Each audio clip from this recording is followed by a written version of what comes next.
Gangers படத்துலேருந்து இப்போ official Karnataka theatrical release ரைட்ஸை மீடியா என்டர்டைன்மெண்ட் வாங்கியிருக்கிறதா இப்போ அஃபிஷியலாக கன்ஃபார்ம் பண்ணிட்டாங்க. சுந்தர்சி டைரக்ஷனில் சுந்தர்சி வடிவேலு இந்த படத்தில் லீடாக நடிக்கிறாங்க. இது ஒரு காமெடி மூவி. படம் பார்த்தீங்கன்னா வர ஏப்ரல் 24 தேட்டரிகளில் ரிலீஸ் ஆக போகுது. ராமம் ராகவம் அப்படின்ற ஒரு தெலுங்கு மூவியை ரீசெண்டாக தேட்டரிகளில் ரிலீஸ் பண்ணியிருந்தாங்க. இப்போ இந்த படத்துலேருந்து பார்த்தீங்கன்னா வின் அப்படின்ற ஓடிடி பிளாட்ஃபார்மில் தெலுங்கில் மட்டும் கூடிய சீக்கிரம் ப்ரீமியர் பண்ண போகிறதா இப்போ அஃபிஷியலாக சொல்லிட்டாங்க. தமிழ் டப்பிங் கூடிய சீக்கிரம் எதிர்பார்க்கலாம். மூக்குத்தி அம்மன் 2 படத்துலேருந்து இப்போ அஃபிஷியல் பூஜை வீடியோ பார்த்தீங்கன்னா வர மார்ச் 6ஆம் தேதி சாயந்தரம் 6 மணிக்கு ரிலீஸ் பண்ண போகிறதா இப்போ அஃபிஷியலாக சொல்லிட்டாங்க.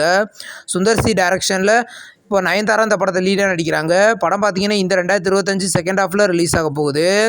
இப்போது ரீசெண்டாக ரீரிலீஸ் ஆன த extraordinary journey of the Fareek அப்படின்ற ஒரு ஹிந்தி மூவி பார்த்தீங்கன்னா இப்போ ஆஹால கூடிய சீக்கிரம் ப்ரீமியர் பண்ண போகிறதா இப்போ அஃபிஷியலாக நியூ போஸ்டர் விட்டு கன்ஃபார்ம் பண்ணியிருக்காங்க.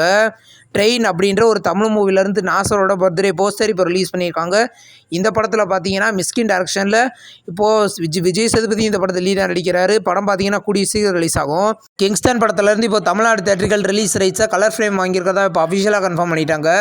ஓவர்சீஸில் பார்த்தீங்கன்னா மலேசியாவில் ஏவிஎஸ் ஃபிலிம்ஸ் வாங்கியிருக்கிறதாவும், யூகே, யூரோப் அண்ட் ஸ்ரீலங்காவில் பிக் ஃபிலிம்ஸ் வாங்கியிருக்கிறதாவும், யூனிடெல் ஸ்டேட்ஸில் இருந்து இப்போது ஐடிஎன் எல்எல்சி வாங்கியிருக்கிறதா இப்போ அஃபிஷியலாக கன்ஃபார்ம் பண்ணிட்டாங்க.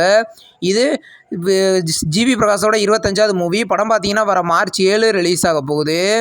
தில்ருபா அப்படின்ற ஒரு தமிழ் மூவிலேருந்து இப்போ அஃபிஷியல் ட்ரெய்லர் பார்த்தீங்கன்னா வர மார்ச் 6ஆம் தேதி ரிலீஸ் பண்ண போகிறதா இப்போ அஃபிஷியலாக கன்ஃபார்ம் பண்ணிட்டாங்க. இது ஒரு தெலுங்கு மூவி. படம் பார்த்தீங்கன்னா வர மார்ச் 14 தேட்டரிகளில் ரிலீஸ் ஆகுது. இப்போது ரீரிலீஸ் ஆக போகிற படம் தான் ஷாதி கியா சரூபானா. இந்த படத்தை பார்த்தீங்கன்னா வர மார்ச் 7ஆம் தேதி ரீரிலீஸ் பண்ண போகிறதா இப்போ அஃபிஷியலாக சொல்லிட்டாங்க. இந்த படம் ஹிந்தியில் ரிலீஸ் ஆக போகுது. இந்த வீடியோ உங்களுக்கு பிடிச்சிருந்தா லைக் பண்ணி சினிமா பையன் சேனலை சப்ஸ்கிரைப் பண்ணி பெல் ஐகானை கிளிக் பண்ணிங்கன்னா வீடியோ நோட்டிஃபிகேஷனாக வரும். தேங்க்ஸ் ஃபார் வாட்சிங். நம்ம நெக்ஸ்ட் வீடியோவில் சந்திப்போம். பாய்.